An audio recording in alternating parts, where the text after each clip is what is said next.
সবাইকে আমার পক্ষ থেকে সালাম, আসসালামু আলাইকুম। আমার হাতে যে যন্ত্রটি দেখতে পাচ্ছেন এটি একটি শুষ্ক কোষ। শুষ্ক কোষ হচ্ছে আমরা যে টিভি, রিমোট কন্ট্রোলার গাড়ি, মোবাইল ফোন ইত্যাদি যে ব্যাটারিগুলো থাকে সেটি শুষ্ক কোষের অংশবিশেষ।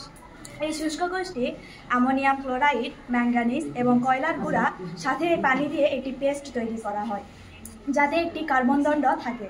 এই শুষ্ক কোষটি কার্বন দণ্ডটিতে মাথায় একটি ধাতব টুপি পরানো থাকে যেটি অ্যানোড এবং ক্যাথোড দুইটিতে বিভক্ত। আচ্ছা, আমরা যদি জিজ্ঞেস করি এই কি উপাদান দিয়ে এই ব্যাটারিটা গঠিত বলতে হবে। শুষ্ক কোষটি কি উপাদান দিয়ে গঠিত? এটা হচ্ছে অ্যামোনিয়াম ক্লোরাইড, ম্যাঙ্গানিজ এবং কয়লার গুঁড়া এবং সাথে পানি দিয়ে একটি পেস্ট তৈরি করা হয় যা এই ব্যাটারির ভিতরে থাকে ব্যবহার করা হয়। আচ্ছা, ধন্যবাদ।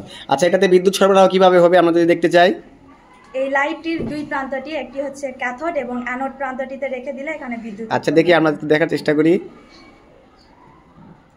হ্যাঁ, চমৎকার, এই যে আলো জ্বলছে। হ্যাঁ, ধন্যবাদ। আচ্ছা, আমরা যদি জিজ্ঞেস করি এখানে কোন শক্তিতে রূপান্তরিত হচ্ছে? এখানে রাসায়নিক শক্তি তাপ এবং আলোক শক্তিতে রূপান্তরিত হচ্ছে। আচ্ছা, চমৎকার। আমরা আরো অনেকগুলো উপকরণ নিয়ে আসছি এখানে। আমরা এই যে